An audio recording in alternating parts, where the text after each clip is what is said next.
to your own advantage. It's like trying to do a wash on a car. Right. Yeah.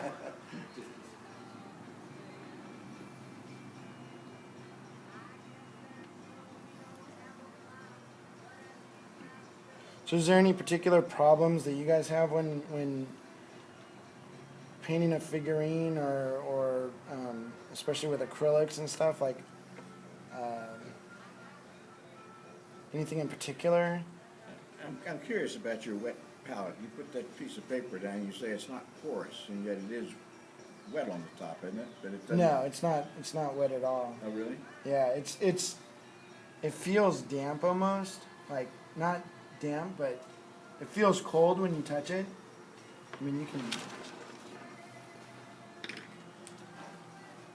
Well, obviously, you put your finger down the water, right? What?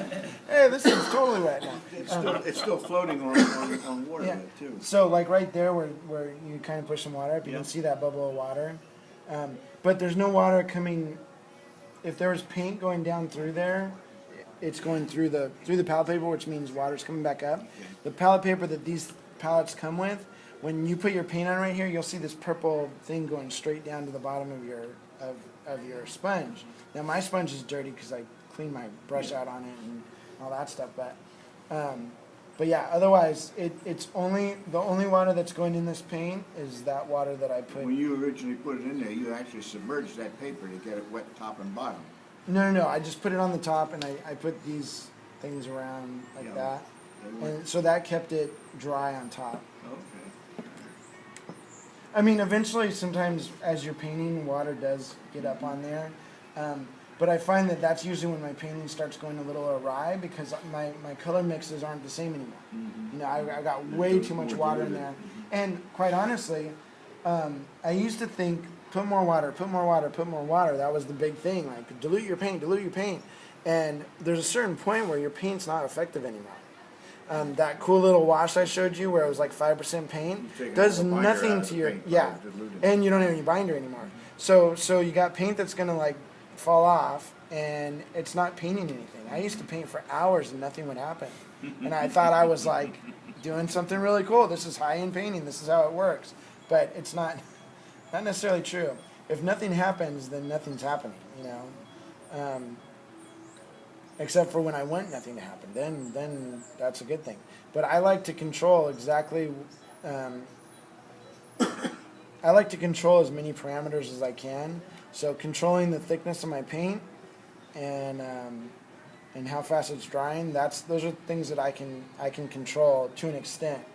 And if I can control that, then I can focus more on painting than hoping that things accidentally happen right. You know. There's a long time there where when I painted, when I finished a painting, my bad painting style or techniques dictated how the model was going to be finished. So if I got a good blend but my lights weren't right, I just left it because I was like, dude, I don't even know how I got that blend to be that smooth. So we're just going to leave it as is. Now when I'm painting, it's like, oh, well, those highlights are all wrong. I'll just paint over them. You know, because I know that I can control things and I can replicate what I did. Now when I paint something, if I were to lose, I mean, heaven forbid my collection flies out the window in the car and everything, I know that I could paint everything again. I wouldn't want to. A couple hours wasted. In fact, that might be the end of my hobby, but I know that I could do it again, and that was when things really started changing in my painting, when I figured out that I wasn't scared of a technique or blending or anything.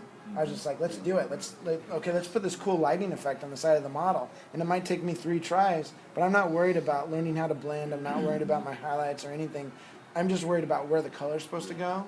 And that was a big step for me in my painting journey. The other thing I found out, and I used to be I used to hate this, but it's blacklining. And I used to never like when people said that they were going to, they put a black line in between every part. I'm not a big fan of that. However, I watched a video from Dark Sword Miniatures by Marika Raymer. And she's one of the best fantasy painters in America or in the world. And one of her first things was like, oh, I like doing, I do black lining and stuff. And I was like, whatever. But the way she explained it, she says she takes great pride in having the thinnest, most even lines between each thing. And so what she does is she'll put her black line in, it's big and thick and ugly, and then she pushes her color to the point where that black line is almost gone. But it's the perfect diameter all the way around. And when I saw her do that and the way she explained it, I was like, okay, I understand now. That's what I need to do. Up until then, I'd always seen people do black lining where it was too thick, especially on a miniature like this small or even this miniature.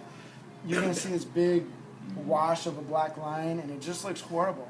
But if you make that black line almost go away and stay very even throughout the entire line, it looks fantastic.